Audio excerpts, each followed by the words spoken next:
Good morning, everyone. Hello. Well, thank you for coming today to today's panel on marketing and affiliation. My name is Antony Georgakis. I am the operations manager at Ultimate Fintech. And I must say it's a great honor to moderate this panel with some great panelists here today. I'm truly sure you will enjoy it. I hope you do. So I don't want to keep people waiting for too long. So let's get into the topic so we can start with, be on time, and any questions will come towards the end from you guys too. So guys, as you know, there's been increases in the amount of time people spend online. There's a massive amount of money printing, and an ever more global society have brought big changes to the financial markets. People are hungry for opportunities, I believe, to grow their wealth. So one of the challenges is connecting them with the right options. Today we've gathered an expert panel of marketing professionals and affiliates to discuss the best strategies for brokers, IB, affiliates in 2022. So I won't keep them waiting anymore. I will allow them to introduce themselves individually, to give a brief introduction about who they are, their work, and I believe the best way to start is with ladies first. So Olga, I will give you the stage, and please. Thank you. I'm Olga Andrienko. I'm VP of Brand Marketing of Semrush, and Semrush is a digital marketing platform. We have tools for SEO, advertising, content marketing, social media all together to ensure that any company can identify their industry, do competitive research, and ultimately grow their visibility online. Thank you, Olga, and it's a pleasure to have you with us today. Mr. Abdelhadi Laabi. Thank you, Antony. My name is Abdelhadi Laabi. I'm the CMO for Capex.com in the MENA region. Capex.com is an online broker present here and in Europe as well, regulated by Abu Dhabi Global Market and with a great expansion. So I'm handling everything related to marketing on a 360-degree activation on both offline, online, and PR. Thank you. Thank you very much. So we go on to Anton. Anton. Hello, everybody. Thanks for having me on this panel, and it's an honor to be among such professionals. My name is Anton Sokolov. I'm marketing manager at Brokeree Solutions. At Brokeree Solutions, we provide turnkey technology for multi-asset brokers that operate with MetaTrader platforms primarily. So our product portfolio ranges from liquidity management, aggregation, risk management, client attractions, and investment systems, which are our flagship products like social trading and PAM. Thank you. Shukhrat. Hi, everyone. My name is Shukhrat Yakubov. I'm from Aleph Group, Httpool specifically, and we are resellers of largest ad platforms around the world in more than 90 countries. So we basically represent Facebook, Twitter, TikTok, Snapchat in the countries, and they give to us, and we provide the same level of service to advertisers and agencies as if they would be working directly. And at Httpool, I take care about the performance unit, account managers that work with the largest advertisers and agencies, and forex brokerages and crypto companies are part of that pool. Thank you. Excellent. Thank you so much. Thank you. Great introduction, guys. So I think we get straight into it. I've got a first question I'd like to share with you guys. Is performance marketing dead in 2020? I'd like your opinion on that, because with all these changes and everything, I'm sure it's a topic that everyone is thinking about. So I'd like your opinions on that. How would you like to start? Anyone like to take the first question? Shukhrat, please. Oh, yeah. Yes, I take care about the performance unit at the company. Surely performance marketing is not dead and thriving and alive. And honestly, it's given the way that industry is changing, performance marketing is becoming even more and more important. You cannot just go around and start doing the brand campaigns and acquire new users. You have to calculate, you have to track and properly understand what kind of users you're getting. So performance marketing is becoming even more important these days than before. Okay, so it's not that then. So how are affiliation models as CPA and CPL become more and more expensive, more difficult to find? Anyone? Yeah, Please. I agree that the fact that performance marketing is today changing and it's today becoming like more and more important, mainly in our industry. What's happened is like everyone today is looking to get the maximum of leads, to get the maximum of acquisition. And that's the reason why we're getting a bit very high. And as a matter of fact, of course, it's going to increase all the costs. The problem is, I think a lot of brokers today, a lot of financial institutions, they are focusing only on performance marketing, not taking in consideration all the exercise of branding and all the exercise of, let's say, long-term acquisition for the customer. Loyalty, branding should be aligned with acquisition as well. Okay, excellent. Please, I will Olga. chime in. Yes. So the models are becoming more expensive because the customer acquisition cost is becoming increasingly expensive, and it also coincides with privacy and a lot of platforms just introducing, more and more data privacy protection. So that it just generally increases the costs, and also, for example, like almost like 16% only accept cookies, which means that a lot of data is just lost. And at the same time, when you bid on the keyword, let's say, in Google, you always need to see how the market is actually searching for the keywords, and then if the demand is going down, and then there are a lot of bidders, then the cost is also going up. So it's always important to monitor the volume of the keywords that you're bidding on, and then if you see the decrease, while you see a lot of companies wanting to advertise, then this would inflate the costs immediately.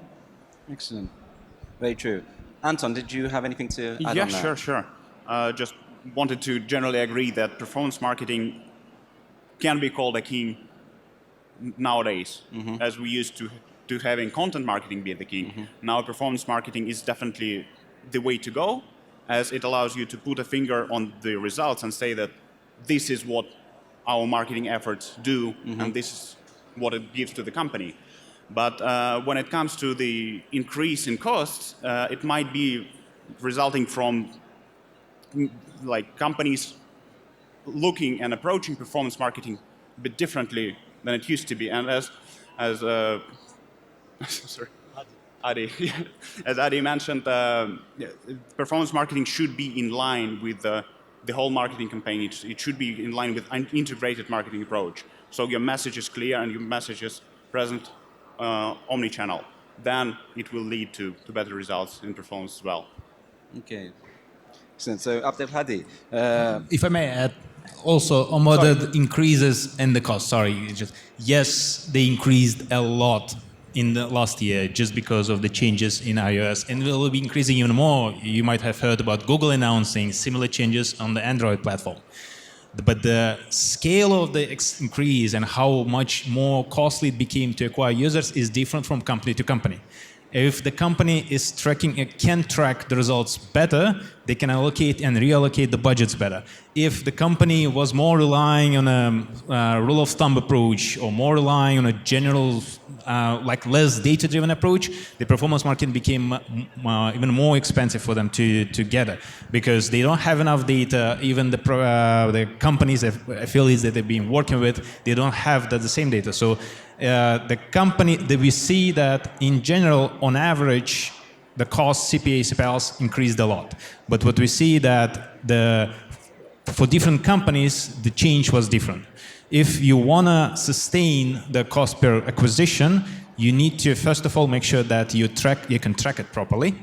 Nowadays, it's more difficult, but it's possible. And secondly, you have to also think, you cannot just use the same channel that we're using before. There are more channels, new channels coming in. If you invest, experimenting costs a bit of money, but if you invest in new channels, you'll get lower cost per acquisition, lower CPLs, but you'll need to teach and keep learning new things. I mean, this is what we do in business. When you trade new instruments, you learn new things, you get new approaches, and the same thing that should be done on the marketing side.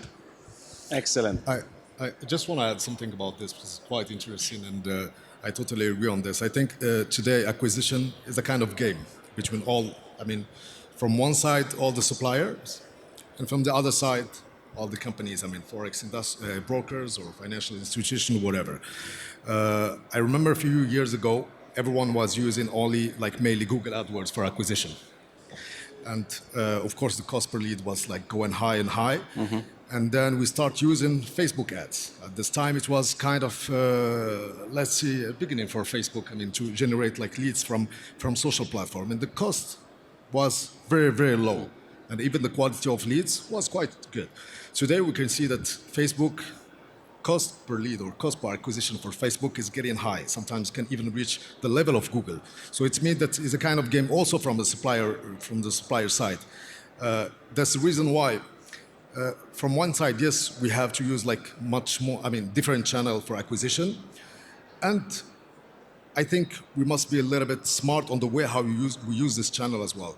It's not anymore only about, I mean, how to bid or how much to invest on which keyword you have to bid on, but it's also about the creative side of the ads, the copy ads, the idea behind this. So everyone can do, I mean, lead generation on a campaign. Everyone can, I mean, bid on having the right keywords.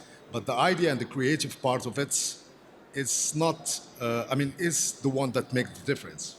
Okay, excellent. I've seen a lot of commonalities in your answers, which I find quite interesting. I believe we've covered this topic to a good extent to allow us to move on to the next question. So if I can start, well, whoever would like to take the question on, how are these insights affecting your strategies? What would be a must-have in your marketing strategies for this coming year? What is something you would eliminate or downplay in 2022? Olga. Yeah. So since I lead brand marketing, then we're taking care of everything that is related to the whole platform, meaning like people discovering what Semrush is. So I'm very much focused on search volume for the Semrush keyword. So the more people search for our keyword, the more people actually end up on the website, the more people sign up. And this is one of our like vanity metrics. We do report on on payments and MRR, but what we are focusing on and then what we analyzed with some really brand activation, so to say. So we facelifted our homepage, or we improved our or changed our visual style. This is something that our community reacts to, and this spike actually, in conversations about the company, leads to the spike in search, which leads to more traffic and then to more conversions. So highlighting the importance of branding, as we were saying. So performance marketing is great, but what we're really focusing on is the community, is the more people discuss us, the more traffic we see. So this is where I really personally don't care as much if we would be talked about in a positive or negative way. I need a discussion. This is where we monitor every mention of our brand. We tap into this discussion, and we, even if it's negative, we change it to either neutral or positive. There is a lot of LinkedIn polls asking which is better, Semrush or Ahrefs. That's where we come in with the really funny, witty answer, GIF. And then we were able to win 5 of 7 polls recently, over 5,000 people in one, because we tapped into the community, we had the conversation, and then the opinion of us changed instantly. So this is where I would emphasize monitoring the mentions of the brand, which is existing ones, then initiating more mentions, and then people start just being interested in who you are. Then it results in searches and where you are able to track it, even if it's not really measurable. And that's where you also might want to bid on your keyword if your brand is really strong, because some of your competitors might bid on your keyword too, And in order to save that space and make a very high converting page, you might want to still rank for ad and for organic results for you. That's what we do.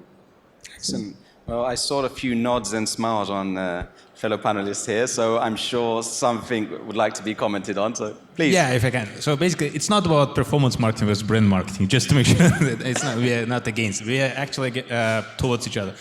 And when we work with the largest advertisers, we first make sure that users that come to the website will convert, and the conversion, the panel, and the user journey is right.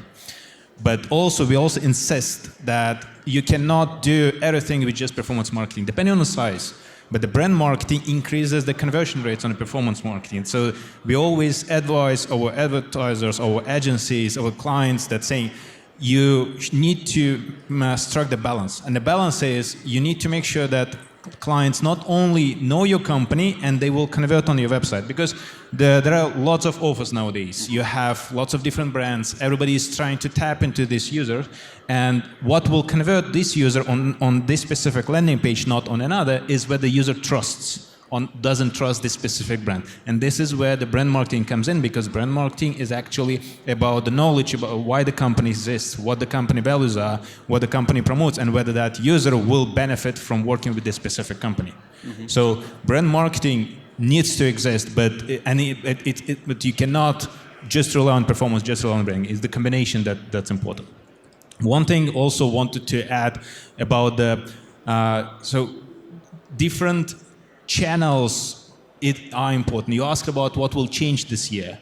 We see that there are two maybe things. First of all, lots of new channels are coming, and it's becoming more diverse. So we discussed that Facebook, right? You mentioned about Facebook. That was Google, Facebook being main channel, but the cost of acquisition on those channels is too high. Mm-hmm. So if you want to keep your average cost of acquisition lower, you have to be across different channels, and the audience is also switching.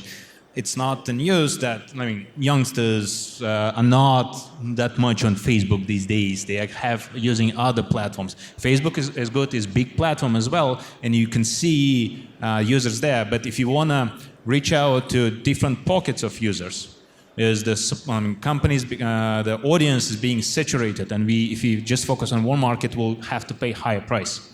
So we have to be on where the users are. And these are the new channels, new ways to acquire users, maybe even new messaging. As we know about Robinhood, right? It's free cost, mm-hmm. free commissions, no commissions trading.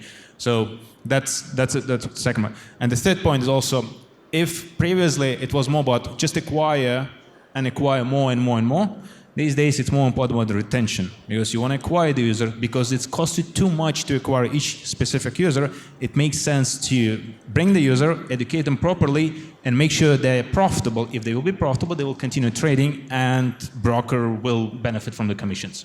So retention and also helping users realize their profits while they're on the platforms, this is what keeps the average cost per acquisition low. Excellent, Shukhrat. Thank you. Guys, Anton? Yeah. I absolutely agree, and retention is definitely a key part of the funnel here, because it's one thing to get a lot of traffic and convert them to forms, to leads, but another thing is to move them further and keep them with your brand. Mm-hmm. And this is where clear brand messaging, clear statements are coming in and helping you to. Okay, so this is where you guys come in. Abdelhadi. Yeah, I'm just going to give an example of Capex.com in the MENA region. So I think let's say I'm in the last 2 years, we've been really focusing on only lead generation, acquisition, like going hard on ads, on performance, etc., etc. And after that, we decide to change and to redirect a little bit the strategy into more customer experience and more branding, to see exactly what will be the difference in terms of acquisition. So we decide to work a little bit more on the message, more on the creative side of all our campaigns. As we always say, marketing is not only about the stuff you're doing, it's not only about all the operation you're doing, but it's also about the story you're telling. So whatever story you're trying to say to your customer in terms of branding, this will make a huge changes in terms of acquisition. And we have seen that our performance have increased like dramatically from the moment we start like changing the exercise of branding on much more customer focus. I'll just give an example that I can share openly here. We get some real testimonial from our existing clients. And we put all the testimonials on the website. And of course, we try to push with the lead generation campaign behind. And we have seen a huge number of people converted from there. Why? The only thing, because you build a kind of trust with the brand through other, of course, existing customers. So I always insist on the fact that apart from the technical side of the acquisition and retention, etc., a huge part should be the branding and the customer experience. It's all about the customer experience end of the day, isn't it? Exactly. So moving on then to our next question. How can B2B and B2B companies utilize social media with performance in mind? Who would like to take this question on? Yeah, Olga. I would say it depends on the size of the company. So let's say you're really small, you're starting out. Then what I would do, I would find, so for the company that's growing, finding the influencers who are also like have a very micro communities, very small. They're like starting out as well. This is a great combination for the smaller companies because they're building the audience. If you give them the boost, then they will for some time stick with you and promote only you while their audience grows. If you're a bigger company, then it's very important to already broadcast. By broadcasting, I mean starting your own channels, really investing in social media marketing, publishing, and also visual content. For example, our Instagram account has a completely different content than Twitter and other channels. And then Twitter and LinkedIn actually are like having the same content, while Instagram is very educational. There are no sales whatsoever, like no even initiative to go on a website. And if we think of Reels and TikTok, this is where we don't even mention the brand. We just hired a group of stand-up comedians and we give them the funny keywords and funny keyword searches, like what number should you dial when you call 911. Actually, like around 40 people search for that every month. So this is something that stand-up comedians take, and then they build like a 15-second very very funny video, and then this is how we gather new audience with no mention of the brand, but really talking more about the marketing, about search, and about Google. So this is like really depends on your budget, really depends when you're starting out. But with the smaller brands, back like 8 years ago, this is what I did with influencers at Semrush, where I just find people who are passionate about SEO, about marketing, and then we lifted them up, they lifted us up.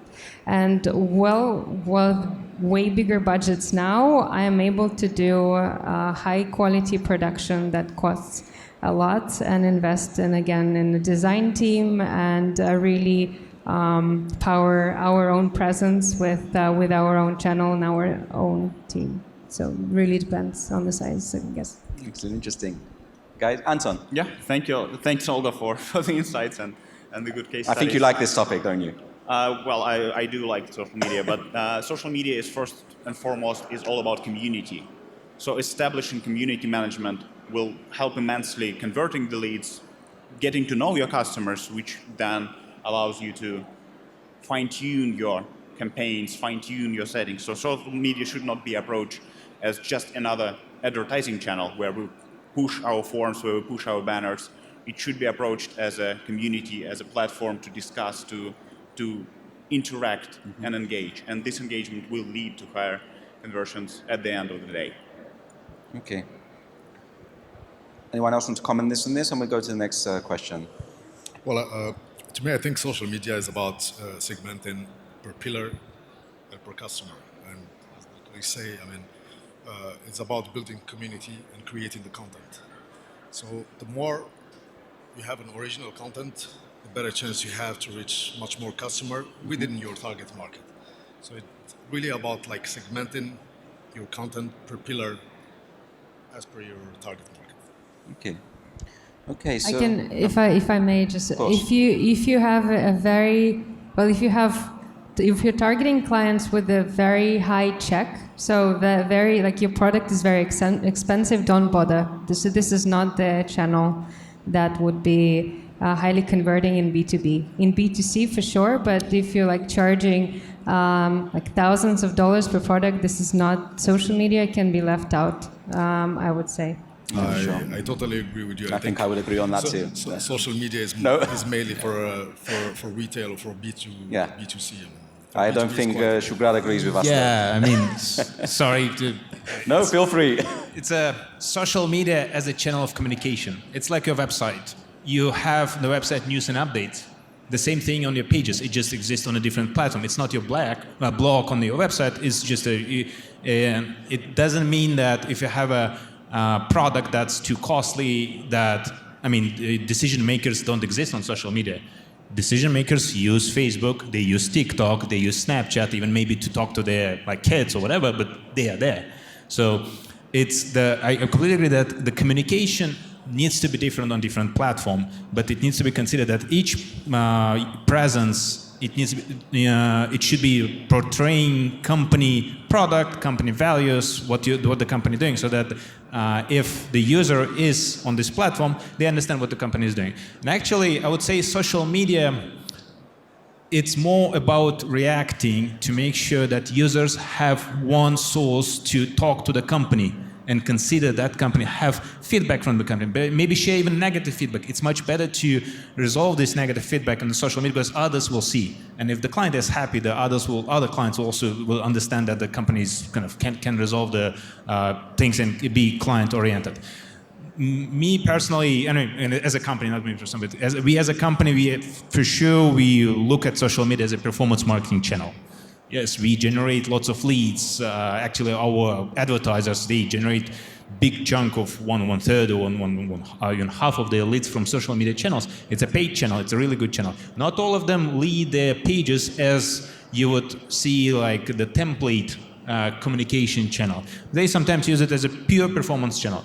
But to be able to use it to show that the company is there's activity on the page, increases the trust. And this is where we're coming back to how do you increase or decrease the cost per acquisition? If you increase the trust on the company, then make sure that the users see that your company exists on all the different channels, they react, you can answer to their questions, they will understand that the company is alive, is working, and can be trusted upon. So. Okay, so being a bit more specific, I'd like to ask, in 2021, what would you say was the most effective channel that worked for you or for your clients? Oh, yeah. Anton. Yeah, sure. Let me hop in. For us personally, we are a B2B company. We work with brokers. So for us, the primary channel would still be SEO. Mm-hmm. As it is the channel which shows us the intent. But there are lots of challenges with SEO and lots of restrictions when it comes to gathering the analytics which we can get, right? We cannot know all the particular keywords and keyword pairs directly. And Google wouldn't tell us. They would tell us only 40% of that. And 60% of traffic we don't know. But that 60% are the clients. Those are the keywords we need to be tracking. And these are the challenges, and now it comes to being able to track the traffic and to understand it already on your pages, on the website, working with the content, with blogs, with the webinars, and trying to get in touch with the clients in the traffic you attracted. So SEO for B2B standpoint, of course, is the leading way. Other channels are more or like they're more of the top of the funnel, attracting the traffic, and then SEO will be divert them, or like they will come back as direct traffic and work from there. Okay, excellent. Anyone else? For us, it was search, but it was paid brand search, which really grew. But we changed the pages And we also, interestingly, we just checked for all the misspellings that we were not checking before. We added them, we started bidding on them, and this was a very easy, quick fix to really increase the payments from paid brand search and also paid video. But this is an expensive channel, way more expensive than search, because we produce a lot of videos and put them on YouTube as pre-rolls. Some of the people in the community are there. Well, they joke that they actually subscribe to YouTube paid account not to see our ads because we were flooding them in. But this was a very effective channel. And the other one was organic non-brand, meaning all of the keywords that are in a higher stage, like before people actually know the company. So this grew tremendously, and this is the SEO game that Anton also was mentioning now. Do you expect this to change in 2022, or will continue the same line, would you say? Well, for us, it's not about changing the channel, it's about adding more and then working with the traffic we attract. So once the client comes in, or the lead, you don't just leave them out to sales team. You continue to locate them and show your ads, or just be present on other platforms where they might be, and just show that you're alive, you're active, these are your values, these are your decisions, this is your message. Okay. So we are focusing more on retention and conversion rather than trying to change the way we work. Okay, interesting. I think also for us the most converted channel in 2021 was search, of course. But we find that there is a correlation between the search results and the effort in terms of offline and PR. So the more we've been pushing offline and PR, the more our search results were getting high. That's the reason why I always say that it's a kind of combination between multiple channels which can bring the best or the optimized results. Okay. Yeah, and I forgot about the new channels. So what we see changing 2021 more coming the saturation in the main channels, coming to the critique levels where CPA, CPLs are not affordable anymore. So, and the companies, we see the big ones especially, are exploring new channels and basically venturing into how to find similar audience, maybe even different audience on the new channel, but that will convert and just bring their revenues, because this is what we're focusing. Also, another change in 2022, but that's specific to the ad platforms themselves. They're changing their ads policies. So obviously, the guys in the marketing world, they've seen that crypto has now being more accepted by Google, more accepted by Facebook. Other platforms are also reconsidering crypto as not just a highly speculative instrument, but they're considering that as a financial asset. And the approach to the crypto trading or crypto instruments is also changing towards a financial asset. So it's becoming easier to advertise it. And we're going to see change in the regulation across the world in different countries. Ad platforms will adhere to that, and it will be one of the and that will open up new channels that were not accessible before. Okay. I actually do agree, and I think that is one of the points why SEO is such a dominant channel still for all of us, is that because the platforms themselves are forced to limit and to restrict any financial services and anything related to that. And for us, even as technology providers, we are not dealing with retail clients. We are not providing any financial services, but we are still flagged as financial, related to financial markets. And we, like with every new advertisement, we need to go to Google directly to chat with their support for hours and say that, no, we are not affiliated, we are not trading, we are not doing anything financial. So they will allow our ads to be shown. So these are the challenges which brokers face as well, and they need to address it somehow. Yeah, I think we are all facing the same challenge about what exactly, should be advertised or not. And sometimes can be confusing. Like you can advertise something related to trading, to CFDs, to crypto, and it's going to go well into Google or Facebook. Suddenly everything will stop because of some internal changes within Google or Facebook, and then you have to contact them and try to get like the updated terms and conditions. So there's a kind of confusion, and I think for the time being, things are not really clear for a financial institution, whether we have to advertise or not. Some of the brokers, they're trying to avoid, like, for example, the term CFDs in order not to be blocked. Some of the other, it's going well. I mean, there's no blockage, there's nothing about this. So it's a kind of very confusing situation for the time being about which strategy we have to adopt in terms of what to say, what not. Excellent. Excellent. Okay. Well, you've answered a couple questions in one there, so thank you very much. I believe it's going quite well. It's really interesting. I'd like to also ask, what retail trading products are you focusing on and perform best for the brokerage of your clients? Anyone like to take on this question? Question for me, sorry. Yeah. As a retail for broker, anyone, huh? Yeah, of course. As a retail broker, of course, we are really focusing on the CFDs, of course, ETF bonds. But today we know that the entire market is going through crypto. Yeah. So we are trying also, to follow, this adventure, to follow this trend and see exactly how we can move a little bit from CFDs into like more crypto. Okay. Okay. Well, before I go to any questions, if we do have any from our guests here today, I'd like to say, what would you like our audience here today to take away from this discussion? What would you say it would be?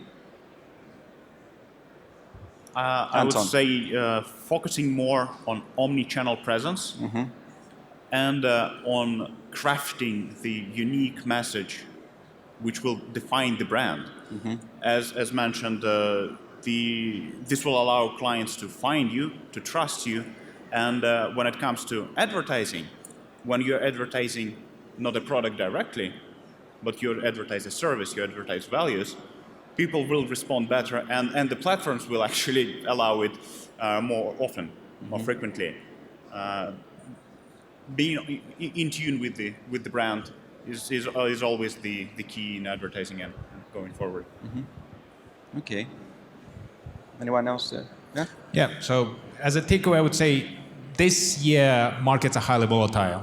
And instead of just focusing on trying to acquire users cheaper and kind of try to acquire more and more users cheaper, what needs to be, what may be the better strategy is to educate those users that you already acquired to make sure they don't burn out as fast as they're doing before. Because many people will not understand how to trade properly in this situation. So if the brokers can teach their clients and can keep their clients alive for longer, they will be able to pay higher price in terms of LTVs, CPAs, CPLs, and be able to continue to acquire new users going forward. Okay, excellent. Do we have any questions?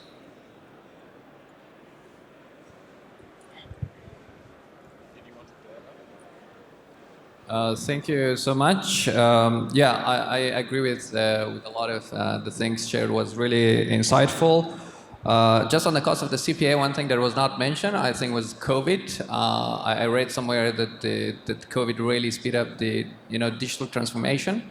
I have worked with a lot of small businesses in the US, especially during the COVID. Everyone who was getting the money from the government was putting it into small business, and as a result, they were advertising, and that would also increase the cost.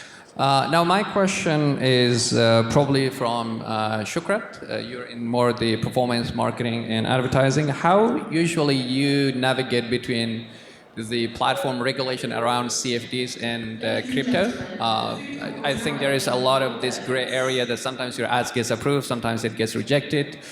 That's one thing for you. The other thing, because you do say you work directly with these guys, with the big guys, how you cope up with the bullish behavior of Facebook and Google with suspending accounts for no reason. A lot of time I've seen that they suspend accounts for a stupid reason, really. So that was another question. Also, this is a question for all of you because we talked all about new channels. I would like to get some names, like what exactly new channels you are thinking to bring into your marketing toolset. Things like Quora, Reddit, Telegram. You know, the other thing I also like these right-wing social medias. How you cope probably with you, Olga, between branding, because there's a lot of controversy around that. Like, you know, from a brand perspective, how you navigate either to be there, because there are audiences that you could reach, but also that there's, you know, a lot of negative probably sentiment toward being there as well. So that was another question. Should we start answering them? You've got a few questions there. I think that was it. Yeah. Thank you. Sorry for asking, but I would love to. I would love to get some insight on that. Thank you. I'd like to start with Shukhrat, then with your question. Yeah. Is that okay? Yeah. Thanks for the question. It's about what I mentioned about the policies. We, as resellers, we have, direct communication channel with all the platforms that we work with, and the way we approach is. You said about all the blockages or account issues or policy issues. So it's because of all the algorithmic blockages, because it's not usually always people who review the ads or review the accounts, because it's high scale business. And it happens all the time with even the largest clients. The way we approach it, basically we can flag them because we have the direct communication, we can flag them as fast as possible. Because we are, as resellers, we are representatives of specific platform on the market. Let's say Facebook in Latvia or kind of Twitter in Dubai. So we can talk to the and understand exactly why the block has happened. Sometimes blocks or issues with the ads are legitimate. And we explain to the client what they need to change to avoid these types of issues in the future. And we have our own special policy team that educates the clients how the way they should be advertising on different platforms. And our platform-specific teams, they know their policies very well. And they can, even before launching a campaign, they advise, this is possible, this is not, that's better, even the ad, image of the ad has to be changed a bit to be able to be accepted and to be able to run. So in terms of the CFDs, also mentioned about in terms of it highly risky instrument, and I know Google and Facebook, they don't allow it on the platform. Twitter allows it on the platform. Other platforms they differ in terms of, for the approach. So it's not, we've seen cases when company comes with saying that they advertise this specific product, but when you go deeper, when you look at the landing pages, it happens that the product is slightly different, or it could be positioned in a way that doesn't kind of fall into the restrictions. So that's why it's always, you need to have kind of counterparty that will advise you. It could be agency, it could be your own marketing manager, or it could be some kind of reseller like us. And knowing the platform, having experience with all the issues before, we'll be able to advise. Yeah. Excellent. Okay. I think there was a question for you, Olga. Yeah, about the negativity on social media, right? Or the... We're running a bit short on time, though, so if we can just... Yeah, there was a question about the new channels. There was a question about like tapping... Should you reply on the new channel? Is that okay? Yeah, thank you. Okay, right. Yeah, we ignore them. Like there are a lot of... so we also have sometimes we use a lot of display ads, and then we put them across the network. Sometimes they end up in political websites that, well, they were like accidentally put in some like in niche. And then on Twitter, there is a community identifying the ad spenders on those websites. We just decided to ignore it. We immediately removed the website from our ad pool because it's a mistake. We don't want to be associated or go anywhere near them. So we try to just stay away. Ignore them. Clear. Yes. One more question. Anthony, I promise I'll be very fast. So, please, because we're tight with time. I get you. I see you. So I'm from Barcelona, Spain. We're an advertising company. I see you guys focus a lot on the CPA models. We work in in-app mobile traffic, okay? And I would like to ask you, what about other models? You haven't mentioned anything regarding other models like cost per installs or anything that's related to those models in specific. Other thing I would like to mention that Abdelhadi said is the creatives. The part that we see that we're doing very well is whenever an advertiser provides us the creative part, that's when we see a decrease in the cost of interaction. So I would like just to know in your opinion on in-app mobile traffic and the CPI model, for example. Thank you, guys. Thank you. Sorry, yeah, maybe. It's to okay. generalize, CPA is everything, any action, even cost. I mean, click is also an action. So CPA is just a general term for everything. We have advertisers that run campaigns or just clicks, just impressions. It's still engagement. Impression is engagement. It's also some kind of action. Yes, if you can track, you'd better bet on the further down the channel. So even like, not even the deposit, but longer term value from each client. But not all the companies can track properly, or like you might not have enough data because of the issues, privacy restrictions and everything. So that's why it's the best is to focus and see where there are two things that you need to consider deciding which bidding model to choose. First is secondly, how close it is to the final action, like actual that earns revenue to the company. And secondly, how many events you're going to have. Because if you have too few events, the algorithm of the platform will not be able to optimize, and you will not be able to optimize. It's instead of having like 10 conversions or 10 events in a week, it's better to have 100 events in a day. In that case, algorithm will optimize better, and you'll see average cost per ultimate event or final event lower. Excellent. Yeah, I'm just going to answer to the creative side of it. I always insist on the fact that if the creative is not well optimized, of course, the entire performance for the campaign will not be performing well. I'm just going to add something. I mean, it's about customer experience, it's about trust, it's about branding. JP Morgan was not built out of acquisition or lead generation.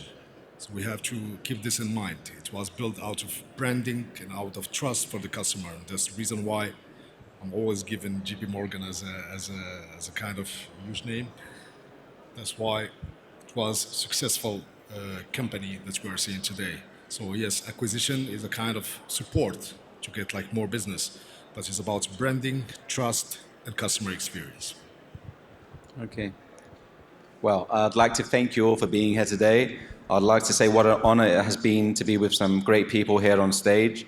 It's good to be back to normal, well, as much as we can be with COVID situation. I think we're getting there. It's been fabulous today. Thank you very much. I hope you all enjoyed it, and see you soon. Thank you. Bye-bye.